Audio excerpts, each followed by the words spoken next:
ओम. Doctor Swanand Pund यांनी मुद्गलपुराणावर लिहिलेल्या कथारूप आणि विश्लेषणातील खंड 9 योगचरितम यातील भाग 8 मुद्गलदक्ष संवादे योगामृतार्थशास्त्रे चित्तभूमी निरोधेन योगभ्रष्टचरित निरूपणम या अध्यायाचं मी आता 8व्या अध्यायाचं मी आता वाचन करणार आहे. हा आहे योगगीतेतला 5वा पहिला, 6वा दुसरा, 7वा तिसरा आणि 8वा हा 4था अध्याय आहे.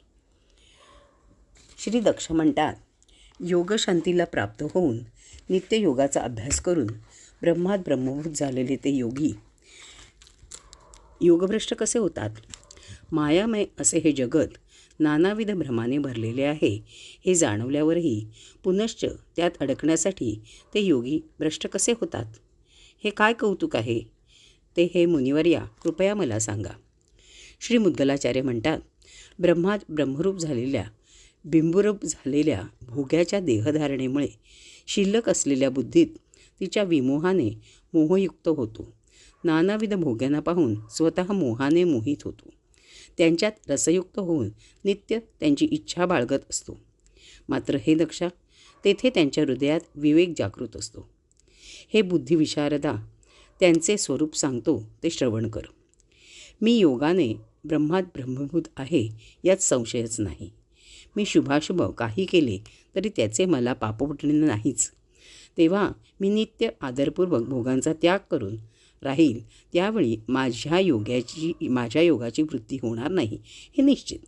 किंवा जेव्हा मी मनाने चिंतन करून नानाविध भोगांचा भोग घेईल त्यावेळी त्या पापपुण्यात्मक कर्मांच्याद्वारे माझा योगक्षयही होणार नाही.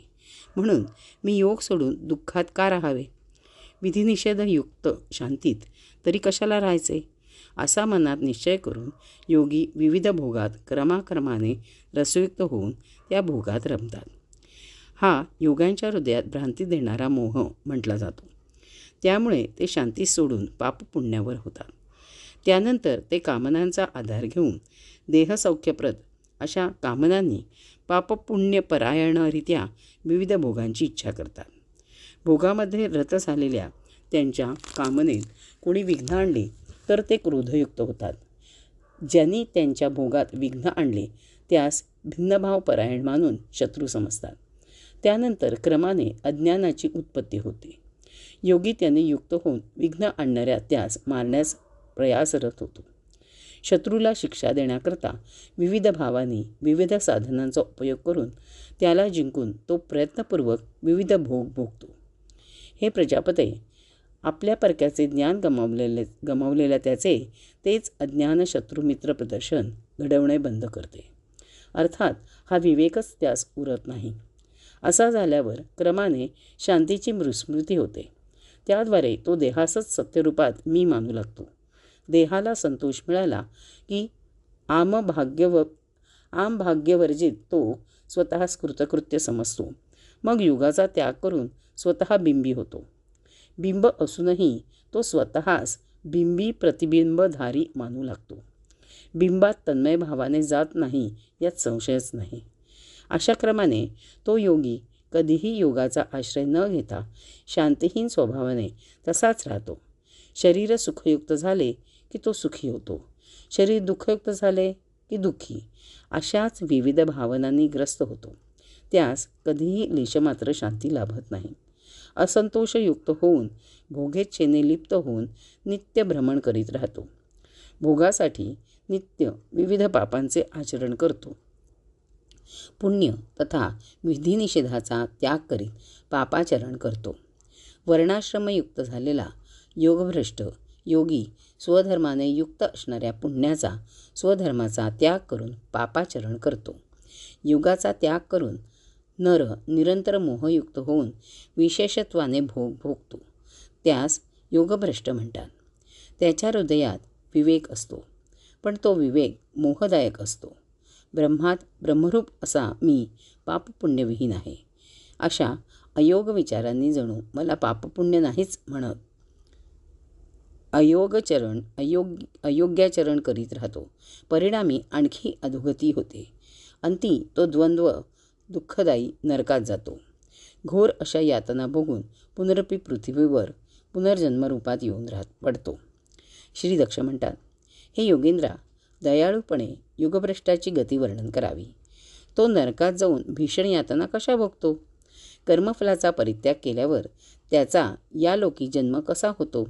युगाचे हे चेष्टावर्तन विस्मयकारी वाटते. श्री मुद्गलाचार्य म्हणतात, ब्रह्मात ब्रह्मरूप झालेलाही भक्तिहीन झाल्यामुळे पुनरपी विषय सेवनाने त्या स्थानी शाश्वत राहत नाही.